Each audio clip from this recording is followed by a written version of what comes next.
Episode ke-239, Ling Yuxiu dan yang lain tercengang. Semakin banyak penggembala matahari berdatangan, lalu serempak berlutut dengan satu lutut sambil berseru, "Salam, Yang Mulia." Tak lama kemudian, hampir 100.000 penggembala matahari memenuhi pelataran. Mereka semua menundukkan kepala dengan penuh hormat. Ling Yuxiu benar-benar kebingungan. Di antara penggembala matahari tidak ada seorang kaisar, sementara Qin Mu bahkan bukan anggota suku mereka. Lalu mengapa dia diperlakukan seperti bangsawan? Jangan-jangan Qin Mu memang keturunan kerajaan dari desa Carefree. Pikirnya, Hollinger juga ikut heran. Bukankah rubah jantan kita tiba-tiba menjadi sangat hebat? Sementara itu, tubuh Qin Mu kembali ke bentuk semula. Dua lengan tambahan yang tadi muncul perlahan menghilang. Ia segera membantu kepala suku tua berdiri. "Ketua, suruh semua orang bangun." Kepala suku mengangguk hormat. "Terima kasih, Yang Mulia. Maafkan kami jika sebelumnya pernah bersikap kurang hormat." Ia kemudian berbalik, menghadap seluruh sukunya dan mengangkat kedua tangan. "Wahai penggembala matahari yang telah menjaga sumur matahari selama puluhan ribu tahun, bangsawan dari desa Carefree akhirnya datang. Desa Carefree tidak melupakan kita. Penantian selama 20.000 tahun akhirnya berakhir. Sumur matahari tidak akan jatuh, dan penggembala matahari tidak akan punah." Sorak-sorai langsung menggema. Seluruh suku bersuka cita.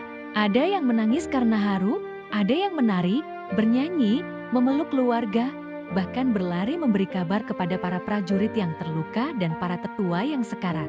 Sebagian lainnya pergi membakar dupa untuk menghormati leluhur mereka. Harapan yang hampir padam akhirnya kembali menyala. Namun Qin Mu justru semakin bingung.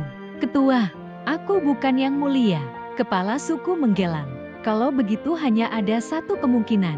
Selain penggembala matahari yang memiliki tubuh yang murni, hanya keluarga kerajaan desa Carefree yang mampu mengendalikan kapal matahari. "Karena kau bukan anggota suku kami tetapi tetap bisa mengendalikannya, berarti kau pasti seorang bangsawan." Qin Mu menjawab, "Aku memiliki tubuh tuan. Tubuh itu juga termasuk tubuh yang murni." Kepala suku tampak bingung. "Tubuh tuan, apa itu nama garis keturunan kerajaan?" Pertanyaan itu justru membuat Qin Mu semakin ragu.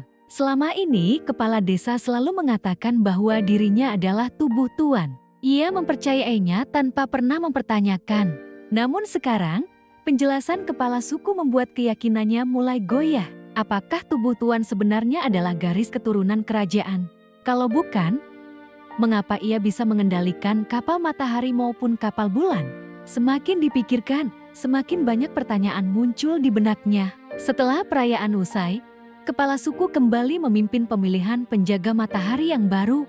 Qin Mu, Ling Yuxiu, Siung Xiang, dan yang lainnya diperlakukan sebagai tamu kehormatan. Di kuil matahari, Qin Mu memperhatikan para penggembala matahari mencoba menyalakan tungku matahari satu persatu.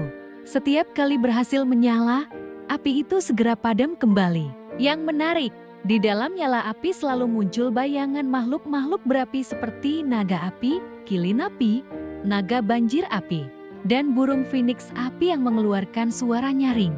Siung Xiang berbisik pelan, "Itu mirip tubuh roh, tetapi juga berbeda." Semua mengangguk. Qin Mu lalu bertanya kepada kepala suku, "Bukankah dunia ini hanya memiliki 4 tubuh roh agung?"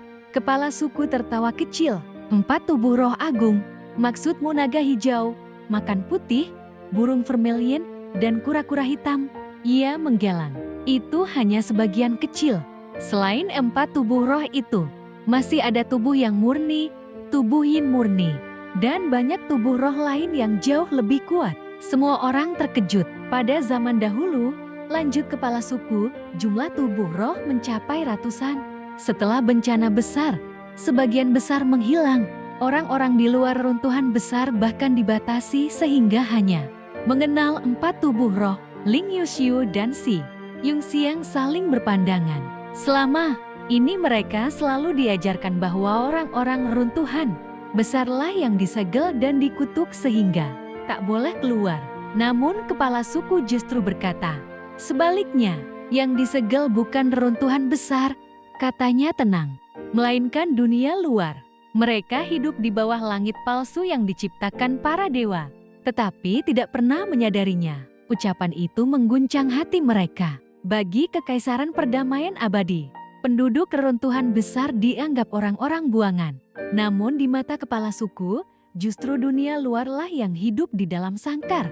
Kinmu sendiri teringat hasil perhitungan aliansi langit yang pernah membuktikan bahwa matahari, bulan, dan bintang di dunia luar hanyalah tiruan. Semakin dipikirkan, ucapan kepala suku terasa masuk akal. Ketua, tanya Kinmu lagi, berarti tubuh Tuan juga ada di dunia ini, bukan? Kepala suku kembali menggelang. Aku belum pernah mendengarnya.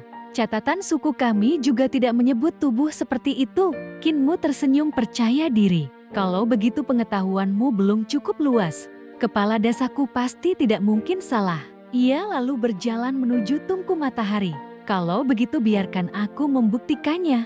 Kinmu mengiris telapak tangannya hingga darah segar menetes ke dalam tungku. Pada saat yang sama ia mengalirkan api yang sejati. Boom! Tungku matahari langsung menyala terang benderang. Panas yang dilepaskannya jauh melampaui sebelumnya. Cahaya keemasannya menerangi seluruh kuil matahari seperti matahari sungguhan. Baru saja terbit, namun kali ini tidak muncul naga api ataupun kilin api. Di dalam tungku, muncul sosok manusia raksasa yang terus membesar hingga memenuhi seluruh tungku. Sosok itu mengangkat tungku matahari di depan dadanya seolah sedang memegang matahari. Sesaat kemudian Kinmu menghentikan aliran apinya, nyala api langsung padam. Dan sosok raksasa itu menghilang. Kinmu kembali sambil tersenyum. Bagaimana? Bukankah ini membuktikan bahwa aku adalah tubuh Tuan? Kepala suku terdiam cukup lama sebelum bergumam, mungkin keluarga kerajaan memang juga memiliki tubuh yang murni. Mendengar itu, Kinmu justru semakin yakin. Ini jelas kekuatan tubuh Tuan. Keyakinannya kembali pulih. Ia sama sekali tidak menyadari bahwa sebenarnya tubuhnya hanyalah tubuh biasa tanpa atribut bawaan. Melalui latihan keras selama bertahun-tahun, ia telah menempa tubuhnya hingga mampu berubah mengikuti berbagai atribut, termasuk yang murni. Kemampuan itu lahir dari usahanya sendiri, bukan karena tubuh Tuan seperti yang selama ini ia yakini. Saat semua masih terpaku pada kejadian tadi, seorang tetua tiba-tiba bergegas menghampiri. Ketua, hari mulai gelap. Wajah kepala suku langsung berubah serius. Ia menatap langit di luar sumur matahari, lalu memandang Kinmu. Yang mulia, monster dari wilayah asing akan segera menyerang lagi. Mohon bantu kami. Kinmu mengangguk. Ia mendongak ke langit. Di luar penghalang sumur matahari, kegelapan pekat telah menyelimuti dunia. Cahaya hanya tersisa di dalam wilayah perlindungan mereka. Sementara di luar sana malam yang mengerikan perlahan mendekat, menandakan dimulainya pertempuran berikutnya.